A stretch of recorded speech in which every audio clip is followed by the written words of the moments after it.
Hey guys, welcome back to Cruising with the Cottons. I'm Nikisha. I'm Jay Sean. And we have 3 beautiful children. Josiah is 4, Jonas is 2, and Josie is 1.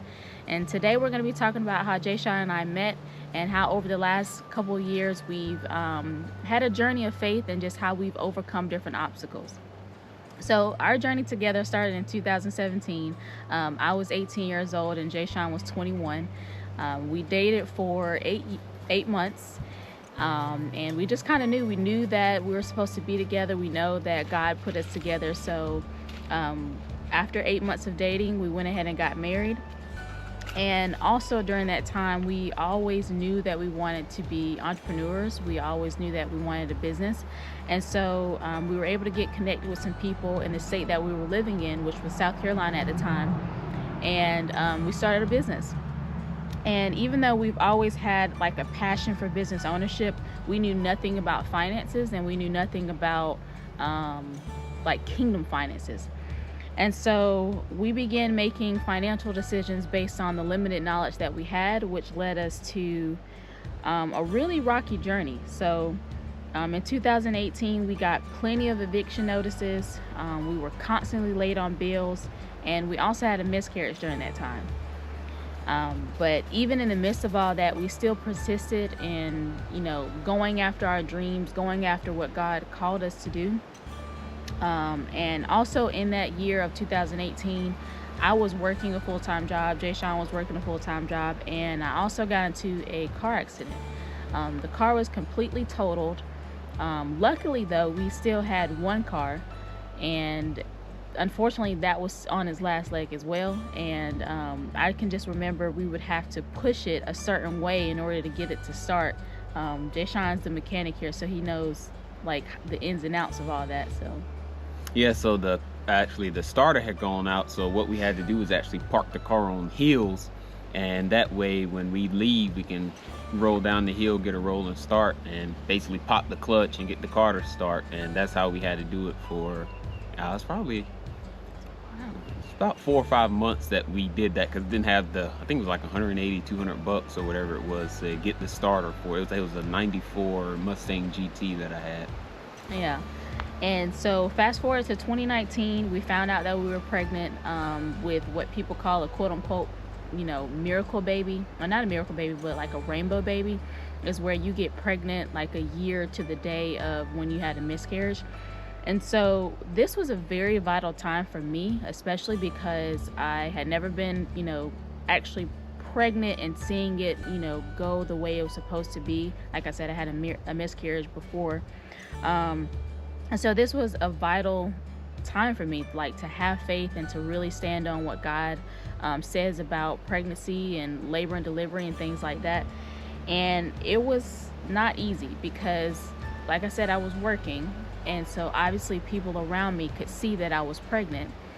And, when, I don't know what it is, but when people find out that you're pregnant, they all of a sudden just want to start giving you all their horror stories about how you're going to be, swollen, it's going to be painful and all these different things. And I can just remember going to work every single day and people would just tell me all these horror stories.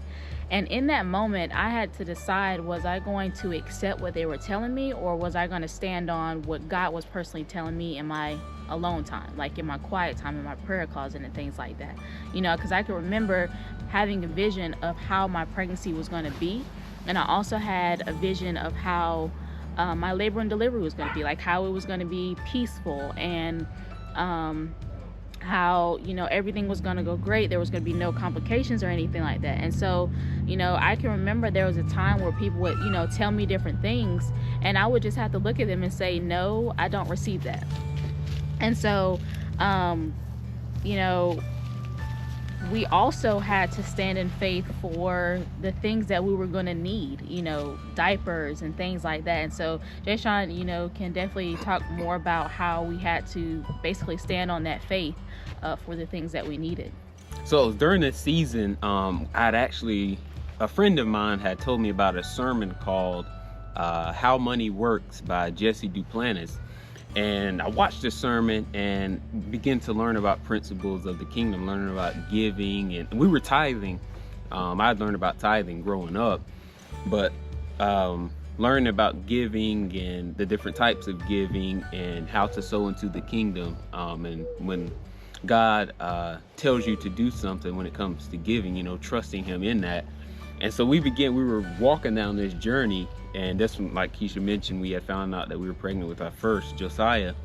And so we knew that obviously, we were strapped financially. We were working as hard as we could in the physical realm, but we needed some help from another realm. And it just, one day I was at work and I was just praying about, okay, God, we need all this stuff. We're starting from zero basically, and you see that we're broke. We're working hard as we can, but we're just barely getting by. Here we have a son coming.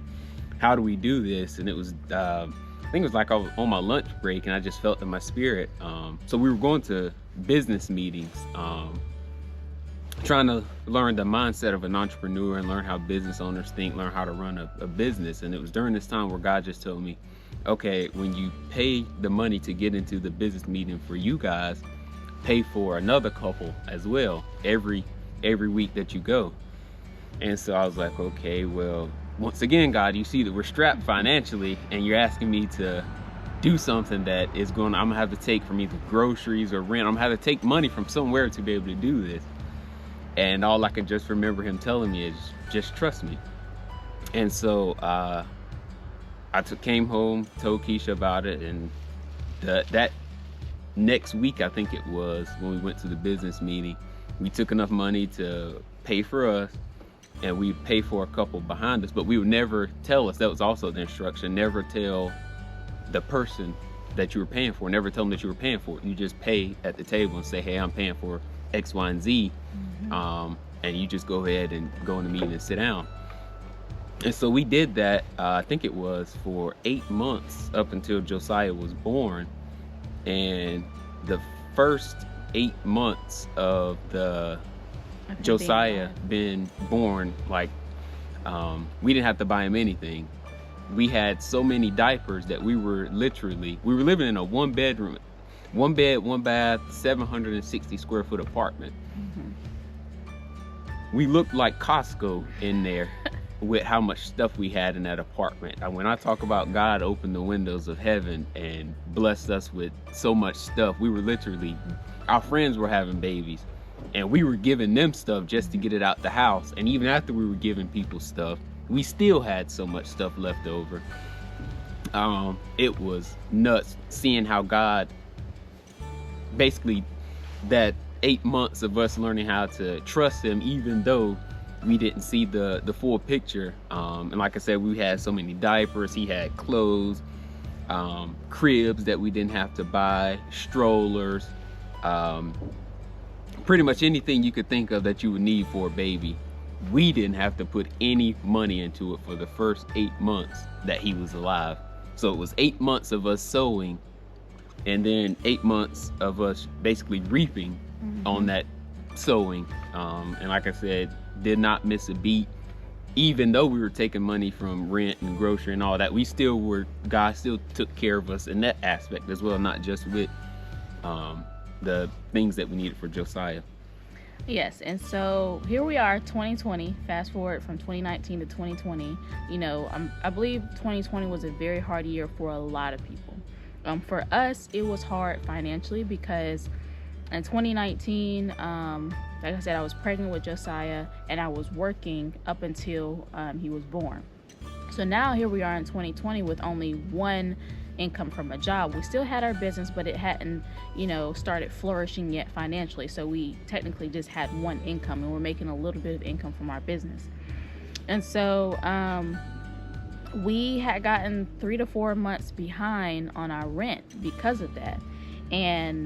But yet we still saw God take care of us. It was crazy. It was just crazy. So the lady that was at the front office, because we were living in an apartment, she told us, or she told Jay Sean rather, she said, every time every Friday when I was going to go to the, courthouse to file for eviction, something would always come up. 4 months straight that this would happen. And I personally believe, that it was God's grace, like his grace and mercy, that he would just giving us more time, because Jay Sean, he was doing everything he could. He would, pick up little things here and there, little side jobs. He was working and things like that just to make sure that he could provide for us and for the child that we had. And so, fast forward to 2021, here we are with our second child, Jonas. We still continue to see God's hand on our life. And then at the end of January 2022, we ended up having to move back in with my mom. Finances were, again, just getting strapped. And mind you, throughout this entire journey, we are renewing our mind through the Word. We are learning different things about finances and how to operate in the kingdom. We're learning business principles and things like that. But my encouragement to y'all is sometimes things don't always happen overnight. And I think this is where people can get discouraged and they can quit before they see the victory, because they are doing the work on the front end, but they're not seeing the results of it. And they think that, oh, well, this must not be working. Oh, trust me, it's working. You just don't see it yet. And so in 2022, like I said, we were in my mom's house for an entire month. My mom and I were able to, in that time, restore our relationship. A lot of healing for me happened. A lot of, like I said, just healing happened with that relationship. And so in that process of living with my mom for a month, we're obviously looking for a place to stay. And we find this beautiful house. My style is farmhouse. And so I found this house. It was farmhouse on the outside. It was farmhouse on the inside. It had custom cabinets. It was just, I think it was like 1,500 square feet. I mean, it was huge and it was perfect for us. Like 1,500 square feet was like a mansion to us because it was only 4 of us. Yeah, we've been living in apartments. And we were living in apartments like forever. And so this was like huge for us. And we later found out that we knew in our spirit that we were not supposed to move. Like the Holy Spirit was just like, this is not something you're supposed to do. But we never told each other until later on. I think it was after we got moved out of the place. And something that I've learned over the years is that God will let you settle on whatever level that you settle for. He has Canaan, he has the promised land up here for you. But if you choose to stay down here and just do what you can do within your own power, like they say, the Holy Spirit, God, he's a gentleman. Mm-hmm. He's not going to force his way in. He's like, man, I have so much more for you, but if that's what you want, hey, I'm not going to force you to do anything else that you don't want to do. So we both knew, but we moved in anyway. And so we thought everything was going good, but the first night we had no heat, and it took 3 days before somebody could come out and fix the heat. And mind you, now Josiah was probably 2 at the time, and Jonas was he was like maybe 6 or 7, maybe 8 months at the time. I don't know the exact time, but we had small babies and it was freezing. So that was one thing. And then fast forward, within that same week of us living there, we found out there was something going on with like the drainage system or some septic tank or whatever. All corroded. It was literally fallen inside of each other. It literally caved in, and all the lines were backed up. So you take a shower, cut the water on, the water would shoot up out the drains. You flush the toilet, nothing would happen. What you did in the toilet would just literally sit there in the toilet, smell up the house. Like, hello, I'm here. It was terrible. And so they came out. They literally, because the septic tank is underground, so they got to rip up everything to pull the old one out, put a new one in. So they did that. But they left the aftermath just there. They didn't fix it or anything, and basically told us that we would have to fix it. Crazy. So that was one thing. And then fast forward a couple months later, I'm working again. I'm working on a 3rd shift job. Jay Sean's, working as well. And we were about to go off to a business conference. Now, before this business conference came up, because of the things that I had been learning about success principles, I applied it to every area of my life. Another encouragement that I want to add in here is, if you're learning something, let's say you're in a job and it's a job that you hate, because trust me, I did not like this job that I was at. It's a job that you do not like. and you're pursuing your business or whatever it is God called you to outside of that.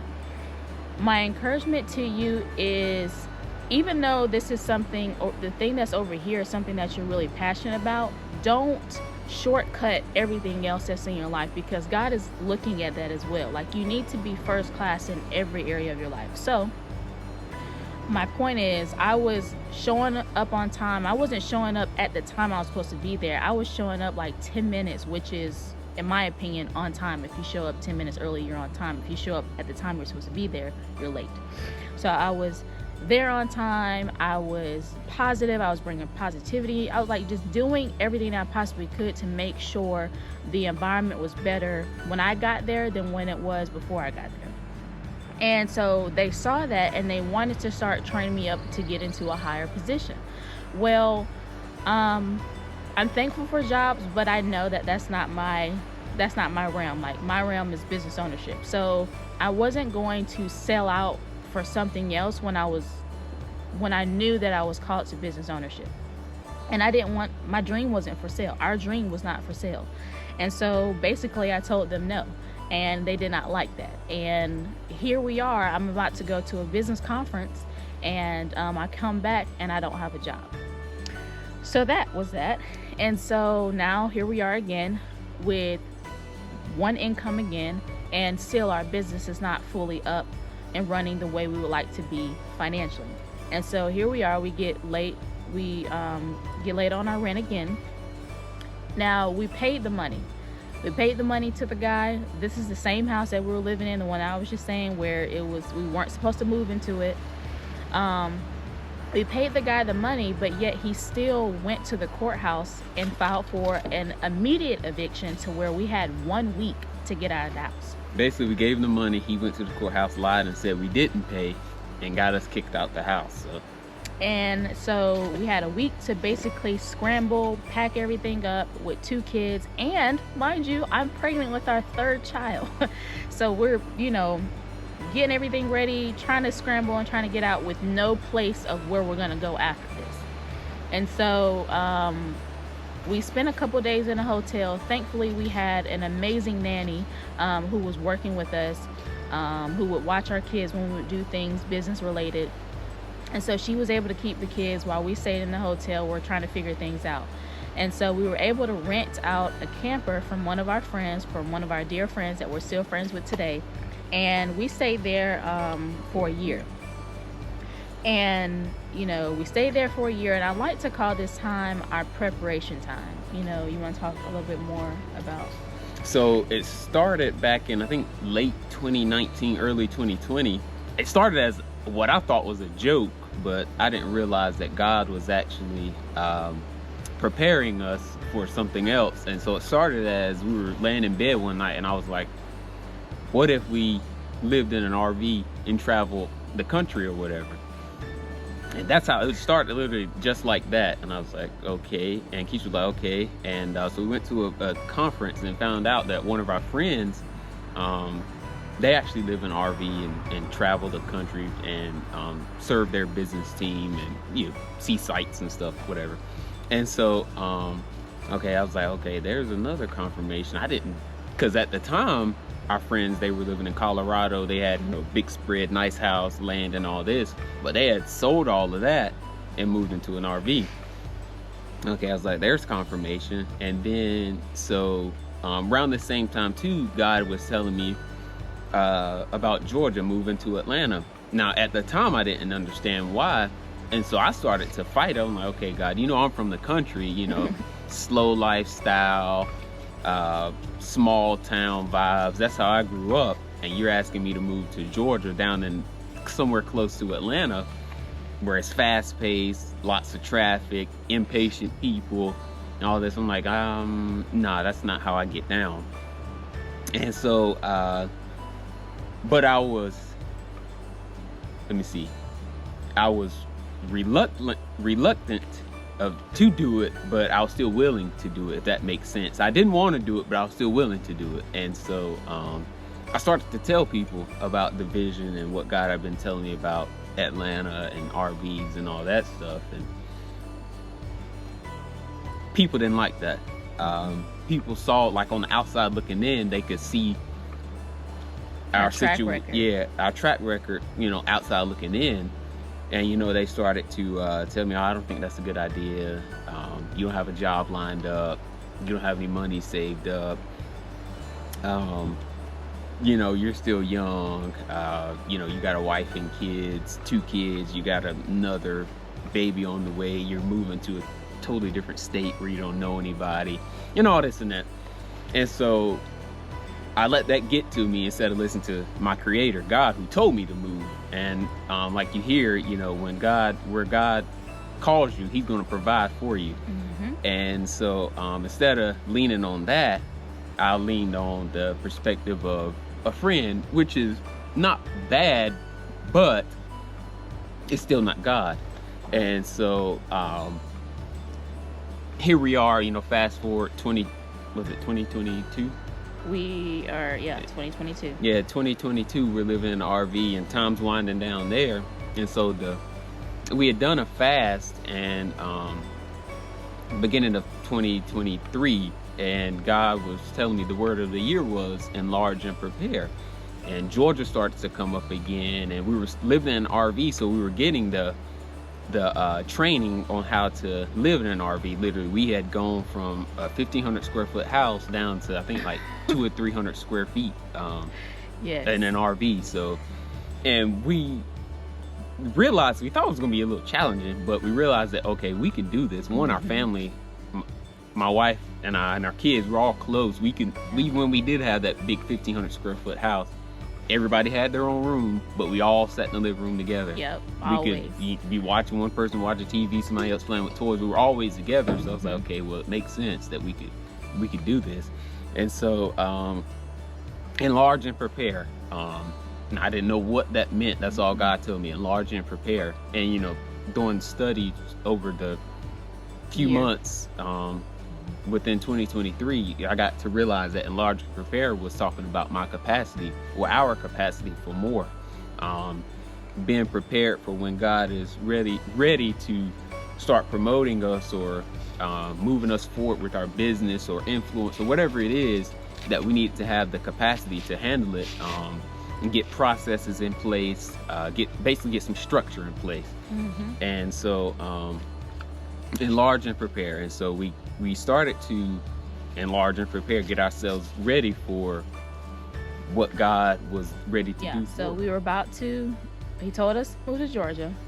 And so here we are, like a month before our quote unquote leases was up at the camper that we were living in. And we did not have anywhere to go. Like, we were set on moving to Georgia with no job, no house. Like, we didn't have anything planned. Now, we were a little bit naive in that area. We probably could have planned, you know, whatever the case may be, but we were just standing on the promise. And we moved toward that. That first week that we were out of the camper, we were back and forth out of hotels. And literally, we had to believe God for every waking meal in that time. And looking back on it, it's the same thing that happened to Abraham. Abraham got the call, he got the promise, he was told to basically leave everything he knew. Now, mind you, we're in South Carolina, we have friends here, we have family here, Jay Sean had lived in South Carolina 2 years before he met me. I'm from South Carolina, so I've basically been there my whole entire life, with the exception of moving to different states or whatever, but that's my home, that's where I'm from. And so we knew that was what we knew.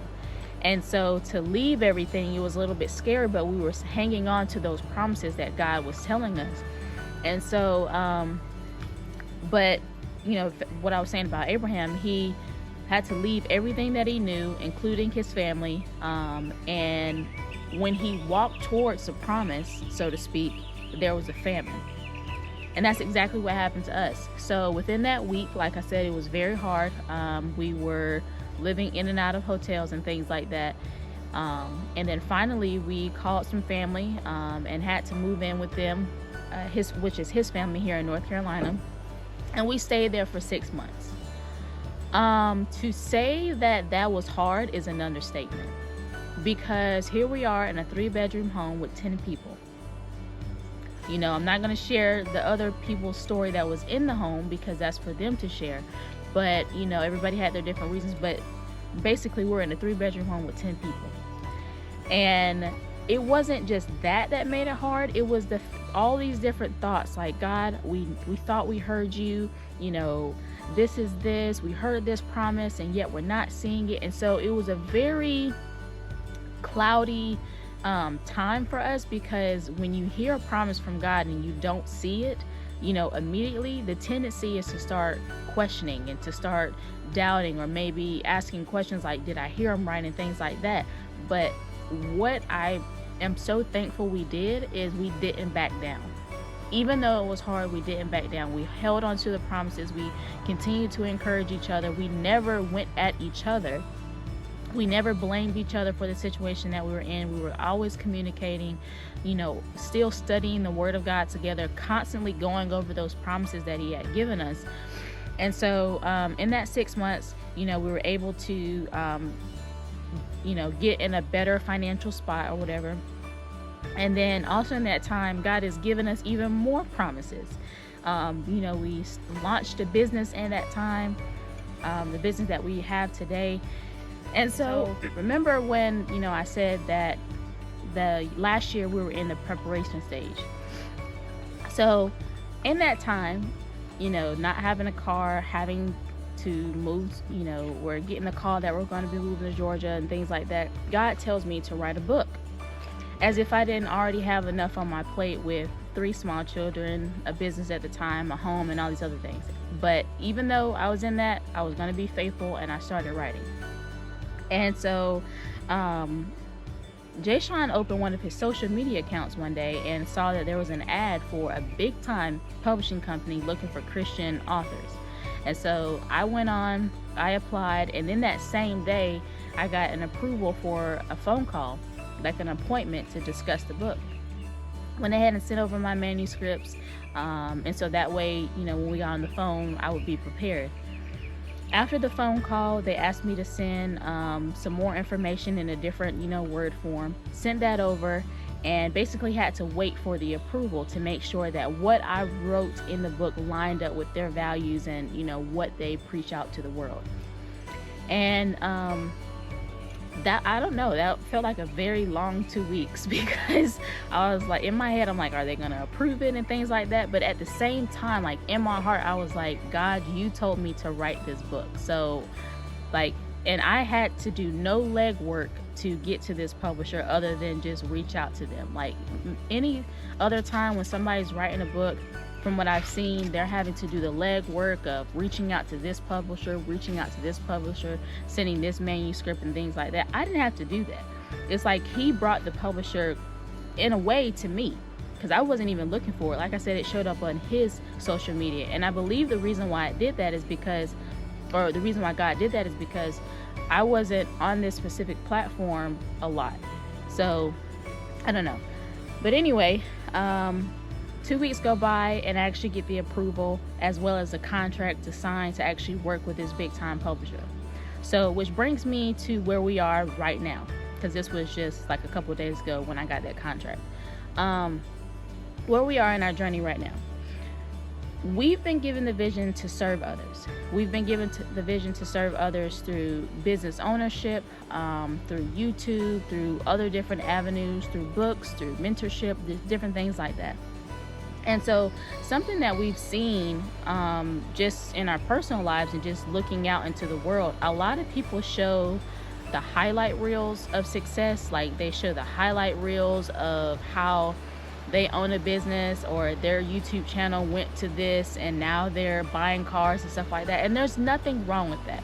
We are big proponents of success. We are big proponents of, money and material things and things like that. We don't worship those things, but we do believe God made them for us to have and to enjoy. But a lot of people show that, but they don't show the overcoming that happens behind the scenes. And so we're really passionate about showing people the authenticity, but, being the authenticity, but also the positivity and the encouragement that you can have while you're walking out your journey of, entrepreneurship or whatever it is that God has called you to do. And so if you want to see more of that, if you want to see how we walk out our faith journey, our journey of entrepreneurship, as well as encourage you on how to do that, like this video, comment on this video, and subscribe to our channel for more.